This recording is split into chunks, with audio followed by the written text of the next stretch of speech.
এই গল্পটি আমাদের শেখাবে ভালোবাসার আসল অর্থ।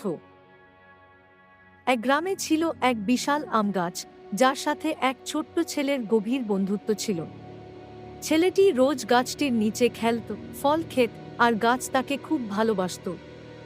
গাছটি ছিল তার খেলার সাথী, তার আশ্রয়। ছেলেটি বড় হল, দূরে চলে গেল, কিন্তু যখনই তার প্রয়োজন হল, গাছটি নিঃস্বার্থভাবে তাকে সব দিল: আম, ডাল, এমনকি তার কাণ্ড। গাছটি নিজের সবকিছু উজাড় করে দিল, বিনিময়ে কিছু চাইল না।